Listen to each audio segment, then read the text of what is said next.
Casabe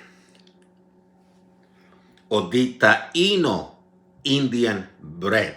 We're talking about the Taino Indians or los indios Tainos that reside in Puerto Rico, Dominican Republic, Haiti, Jamaica, and Cuba. And this is practically the bread. And what I'm going to show you is at least two things: how it looked and how it tasted.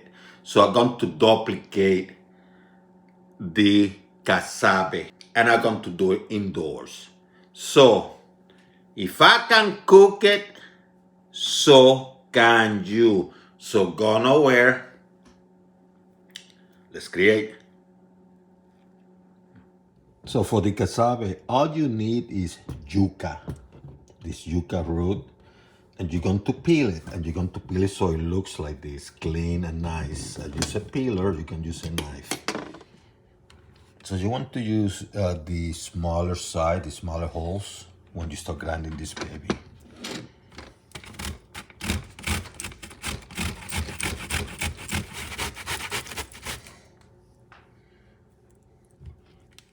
When the Spaniards were heavily colonizing Puerto Rico, let's say about 1507, 1508, the amount of Taino Indians were estimated to be in the island, Puerto Rico, somewhere between 20,000 and 50,000. Less than a decade later, that number went down to 4,000 Taino Indians. By 1544, there were only 60 Taino Indians. I'm talking about 60 Indians. And by 1565, they were considered extinct.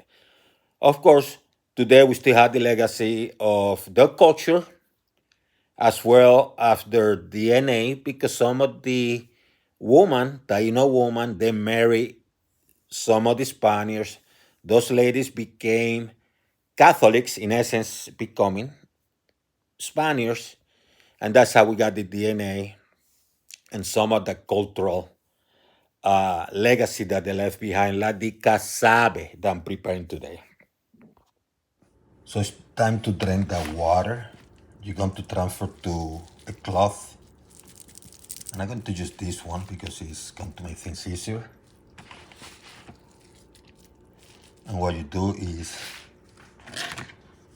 you start draining the water out. See how the water?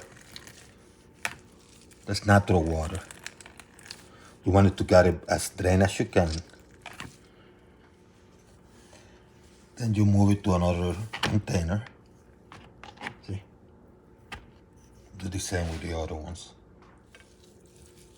And now you start breaking it down.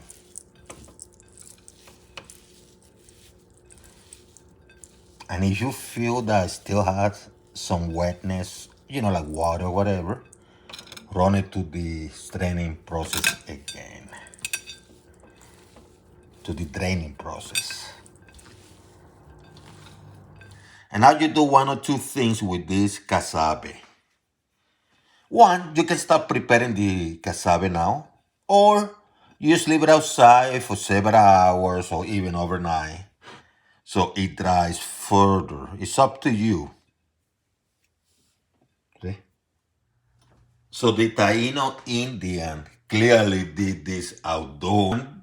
People in Loíza, Puerto Rico, Loíza is part of Puerto Rico, they also tend to do outdoor,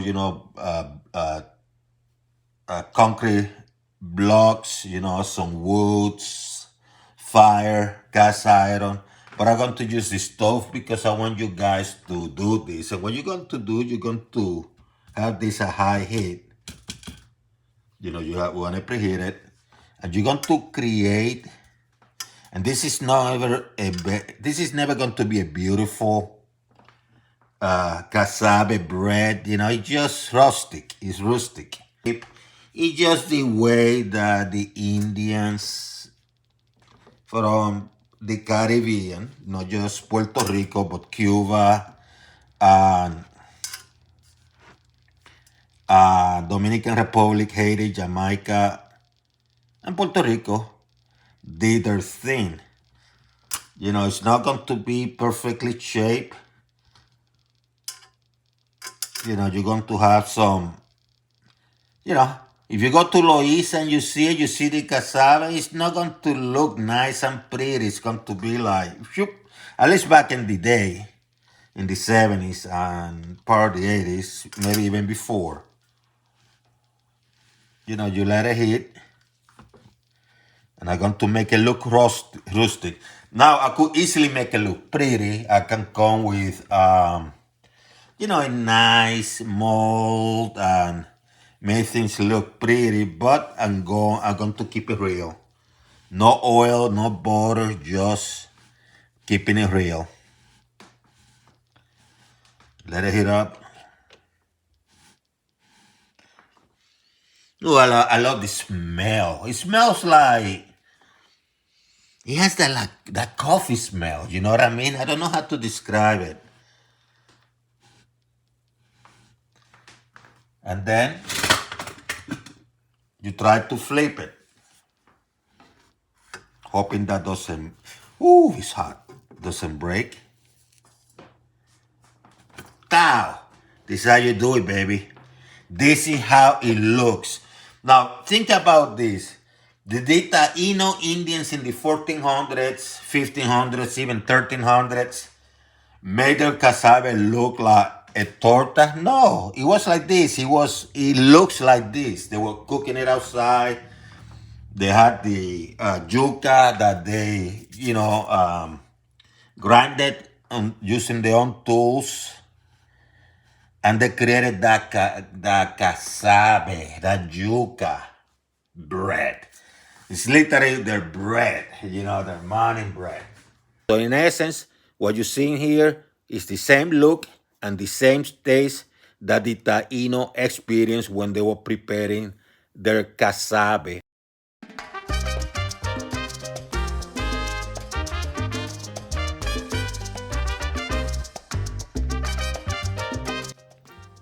And that pretty much it. You get your casabe, drink it with some coffee, late at night, early in the morning. Good stuff, huh?